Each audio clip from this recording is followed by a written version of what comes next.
Kenya is known for its geography, wildlife, and rich culture. It's also home to some of the world's best athletes. It's a country with the most Olympic medals in Africa, 113, since it first participated at the Olympic Games in Melbourne in 1956. Many say Kenyan runners' success is linked to where their country is located, along the lush Rift Valley. There are a few running hotspots across Kenya, but the most common are Iten and Kaptagat in the west. They both sit at more than 2,000 meters above sea level. So, is high altitude crucial for optimal performance? And what are the sacrifices and challenges Kenyan athletes face to become sporting legends? I'm Catherine Soy in Eldoret, Kenya. On this episode, we'll be speaking to the world's fastest marathon runner and the woman who recently broke 2 world records in the space of just 1 week. Kenya's own Eliud Kipchoge and Faith Kipyegon talk to Al Jazeera. Eliud Kipchoge, thank you for talking to Al Jazeera. You've said that you don't believe in limits. Tell us about that. I always say I don't believe in limits, and I don't know where the limits are. So life is about pressing on and pushing every now and then. That's what I believe. And anytime I'm running a marathon, I'm trying to push myself to see whether I can have those limits, but I all the time pushing, and that's life. It's be it in sport or outside sport. It's about pushing every day in a positive way. And is that why you took the Ineos challenge in 2019? Absolutely, that's the big reason. You know, before I took the Ineos challenge, actually, there was a big debate that no human being will break the 2 hours until maybe the scientists actually themselves predicted the year 2075. That by that time, we will have a breed of human beings whereby they can run under 2 hours. Then I told them, let me try and keep my best, because I don't believe in limits. And I think all courts are on my side, and that's why I broke the 2 hour barrier. How was the preparation for that? The preparation actually was hectic, both in mentally and physically. You know, what was going on, mostly actually mentally, because, you know, I was the only one fighting to break the 2 hour barrier in the whole world. And imagine how everybody is actually is thinking and actually thinking about you and see whether you can break it or not. So it was really hectic mentally. And on the other side, started training actually. I had to do high training to make sure that I'm fit actually to run through the 42 kilometers. And I mean, I'm very keen to know how fast can a marathoner potentially be able to run? I don't know how fast. That's why I'm saying I don't know what the limits are. I think as far as we are going, we are encouraging everybody to push and push and push. I'll give you an example that in 1954, the Roger Bannister actually emerged the first human being to run under 4 minutes in a mile. And 1 month down the line, then they had 22 athletes actually breaking the 4-minute barrier. And as we are talking now, is the world record for 4 miles actually about 12 or 14 minutes have been actually slashed. And you know, that shows that always we don't have limits. And on my side actually is that I've slashed actually 20 seconds out of the 2 hour barrier. And I trust human beings still be able to push beyond that. You won 2 Olympic marathons, 6 major marathons, and you have broken world records. What do you take most of your pride from, especially when it comes to medal stylings? I take most of my pride actually from the Ineos breaking to our barrier, because that's history. I have won Olympics twice, but Olympics is there forever. But still, I really cherish the medals. I have broke two world records, marathon world records twice. Marathons it's been broken every now and then. So what I cherish and actually value more is making history and showing the world that all of us actually don't have limits. We need to leave our thinking behind and move on. You're said to be the fastest marathoner, but even people like you also have their off days. And I'm talking about Boston. What happened? I think Boston Marathon actually, I trained well. 4 months I trained in a good way, but I think something happened at the 60% of the race, and you know, that's a challenge. Every day we don't celebrate. Every day we wake up today when you have a lot of energy. You wake up tomorrow when your energy is low, and that's a challenge. You know, I always say if you fall down once, you need to wake up. So I had a problem with my leg, but all is well, and I don't blame the injuries. I don't blame everything, but at the end of it, we see the results. So the result actually became what it became, and life should continue. You know, we sleep and we wake up, and we you know, I always say yesterday actually was a cancelled check. Today is cash, and tomorrow is a promissory note. So we don't have actually the power to change what happened yesterday, but we have the power to navigate on what we have in our hands and our table today, and we have the power also to think on how to navigate what will happen tomorrow. How do you maintain your strict discipline?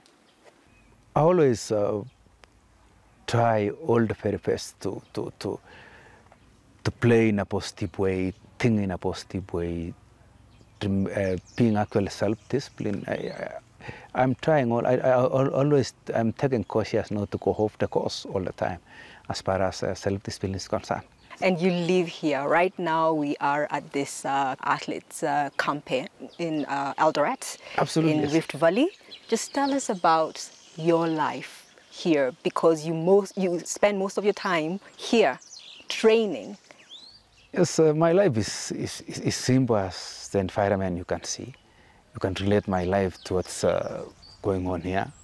It's a simple things. We use appropriate technology to solve the problem. That we use the available resources to solve the appropriate problem. That's why we are nature. That's why we are simple. That's why we are what we are in Kaptagat. Yes. Would you say that you are molded, or you mold yourself around this camp, because you've been here for a very long time? 20 years. Yes. So is this what has grounded you? Absolutely, yes. This is what has grounded me. This is what has made me actually to be grounded and always think in a good way. We have to talk about doping in Kenya. There is rampant cases of that. Several athletes have been suspended. The government is saying it's working. They're doing whatever they can to make sure that this situation is resolved.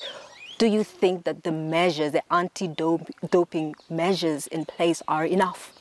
I think the anti-doping measures are really enough if they change their tactics from giving more education to more testing. You know, we are in a world whereby everybody actually is well educated. And if you want actually to kill the menace as fast as we can, the only way is to put all the resources which the government has actually budgeted to anti-doping agencies in Kenya on purely testing, not education at all. I may be wrong. You know, we always say all of us, we are idiots, but we respect each other's idiocracy. So I'm talking on my side as a factor for idiots, that please let us put all the resources on testing, and we'll see the results. I mean, you talked about the priority when it comes to doping, and you said the priority is testing. Absolutely, yes. But we have seen many times, especially in the camps, that, the doctors, the coaches, and even the athletes are involved in trying to procure these drugs, even in pharmacies. What can be done to make sure that these loopholes are sealed? I think the authorities has a power to navigate all those systems which are aiding as far as doping is concerned. And remember, if you get them, all of them, it's not about to arrest, but if we test actually all the athletes and know their masking agents and everything, then Kenya will be free. But if you give education on many things and we are not testing, then it's like we are doing nothing. But it's good to get knowledge, but it's good also to be practical. But there's also a lot of exploitation going on in the camps. How can we deal with that? Always, I have advised, as I'm still active, and I don't think I'm able to give more advice, but I always advise the federation that ask your federation chiefs one time that how many coaches do you have in the country? They told me we have 300 coaches. Are all of them registered? They told me no. Then I tell them, register all the coaches in the whole country with their athletes. And if you register them, you will know that such and such a coach is dealing with actually such and such an athlete. And it will be easy. You just call or you do other things. But if we leave actually our country to be free and you are actually in power and you don't have access on what's going on in our camps. And I'm sorry to say, if you talk of camps, there is no camps in Kenya. If it's more, it's only 5. The rest are private accommodation, private arrangements, whereby people are arranging themselves to train and do other things. That's why we have a lot of problems. What have you done as Eliud? What have you done to provide mentorship with young athletes who feel this pressure to perform and make money? I have done a lot. I have tried to educate and actually inject the knowledge of sport to many, many girls and boys by telling them actually to get a lot of money is not a one-night event. It's a process. I always give them an example that if you go to the gymnasium for 10 hours and somebody else actually went to gymnasium for 6 months, who will get more muscles. Then the one who is gone actually to gym for 6 months will be more energetic and will have a lot of muscles. The one with 10 hours, you cannot get muscles. What I mean is that it's not a one-night event, it's a process. If you respect sport, we need to grow. And growing means it takes many years for you to realize what you want. People to top, the in thing is money. But I always say, if you drive a car in a superhighway with 350 kilometers per hour and concentrating on a rear mirror, then you'll get an accident. The same thing if you put your mind actually on money, you will crash. That means if you will not get the money, you will go to shortcuts, you will go to many things which actually will destroy our sport. And this is our only sport whereby it's a universal career where it can make everybody be happy, it can make people to be fit mentally and physically. That's what I'm actually telling the young people. So my foundation is called Eliud Kipchoge Foundation. We deal with 3 things: conservation, education, and health. In conservation, we are trying to adopt a forest in every county in this country and make sure we support the government to make sure to help them and support to make our country clean. On education, we are trying to build a library in every county and even go to sub-county and even in future to build a small library in any public primary or secondary school, whereby personally I believe there is knowledge in books. And I believe you can go places when you have knowledge. So what actually intrigued my mind to think about foundation is the common sense. It's education is common sense. It's the conservation is common sense. It's health is common sense. Okay, I mean, let's go to your personal life. How did you grow up? What was your background? Tell me about your childhood. I was born and actually taken care of by a single mother. And I think she's a strong woman who take care of 4 of us. And I'm the last born, and I'm really close to my mother. I trust that she injected me to more knowledge on how to grow and do good things. My life actually was it's not really good, but it was good not really fully because, you know, you're going to school, you hear people actually talking about their fathers. You go to, you know, we are in a cultural area whereby you can meet people saying that anybody actually being taken care of by a woman should not get power. But I told them I broke 2 hours and I didn't see my father. So those who have fathers can run and can beat my time. What's next for you? Another Olympic title? I don't know. Future is good for me, but next year I trust I will be actually in the starting line for the Olympic Games in Paris. Time will come for me to hang the racing shoes and move on to the next life of making this wall a running wall. That's what is in my mind. But time will come. I don't know when, but I think it will come. I'm ready for it if it comes. And then I'll hang my boots, go to the next life. But I will still run even in the big city marathons to inspire the next generation. Stay with us as we talk to the 29-year-old woman who just 1 week after making history in the 1500 meters, Faith Kipyegon broke the world record in the 5,000 meters too. It has been a breathtaking month for you. So tell us about your emotions. You won 2 events in a span of a week. Yeah, that was amazing. I was going for just one world record, which was 1500, and that was what was still missing in my pocket. And it was just amazing day. You're like breaking 2 world records within a week. That was not in my imagination. And then you came back to Kenya, and it was also a very good reception. It was amazing. It was really an emotional day for me because, you know, I can say it has been a long journey since I started running barefooted until now where I am. It has been a long journey. So I started my running career when I was still young, when I was in school, primary school. I used to run around the school, and I didn't know I will be one day world champion or Olympic champion. I didn't know that. But it was only that the love of sports, and we had to go to school competition and just running around us like students. It was not something serious. But after I made a team for World Youth, that is where I realized I have that potential of running.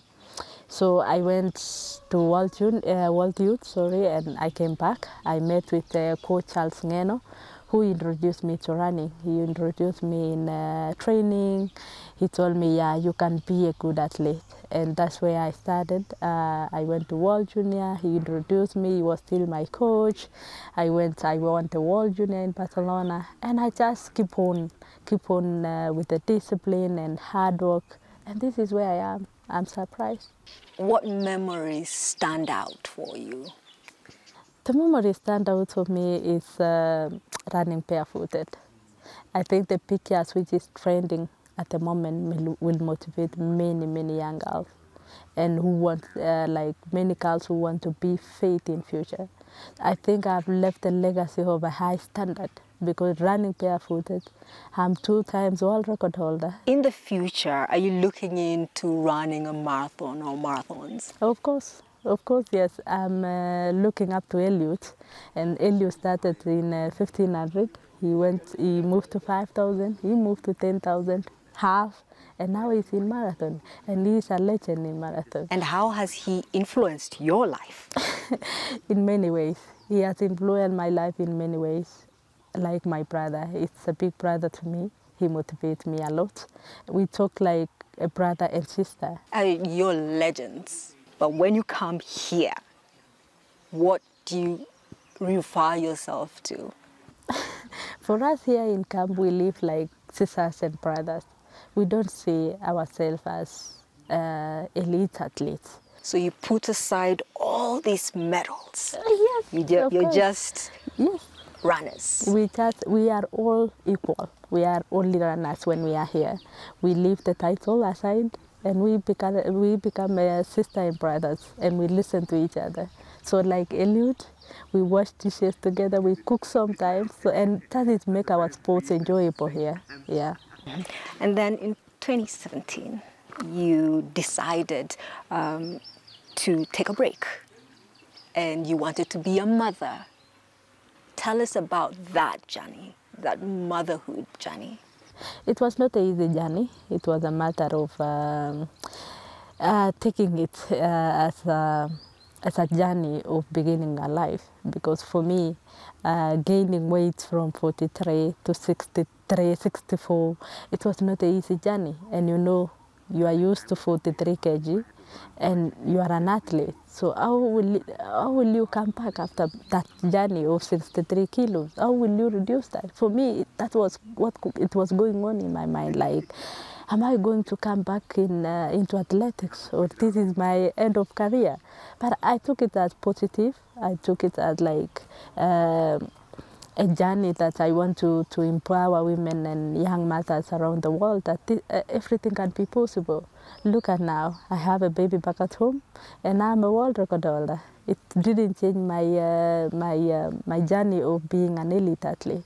So for me, you know, after having Aline, on my hands, it was like something special, a day of my blessings, and I just took it as motivation. Like, yeah, my daughter will be a role model and motivational for me to still wake up in the morning and do what I like most.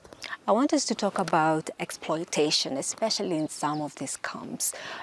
We know about girls who have gone to these camps trying to make it, but then some of them are sexually exploited by their coaches, by their partners or husbands and things like that. What impact has this had, especially when it comes to girls? And I'm also talking about domestic violence. One case, Agnes Tirop, she was murdered. She was an elite runner. Her husband was charged. What would you say to women who are getting into these fields and they get caught up in this situation? What happened to Agnes Tirop, it was unfortunately, that was really not a good thing. I still have her in my face. We came along together. We started when we were junior. It still saddened my heart. What more should be done to protect particularly the women? I can say it's all about education. It's all about education for the top and our mothers, so top there to talk to us, because we are still young. We need education. Do you think that it will be helpful if we had more women athletes in top leadership positions? Absolutely. You see, like what Mary Keitany is doing at the moment. She talked to the young girls about the GBV, and she's really doing an amazing job. And Keitany, she has camp, right, for yes, girls? Yes, she have a camp for girls, and she also have Agnes Tirop Angels, which really help, because, you know, when the young girls see that Agnes Tirop Angels, I know they will think of what happened to Agnes, and they will realize this is what Mary Keitany told us, and they will follow. And you see, if we have our mentors, mother mentors, to mentor the young girls and young women. I hope we will be strong as women. Mm-hmm. Yes. How can Kenya invest more in local athletes? For me, as I told you, all these things, I'm still active in athletics.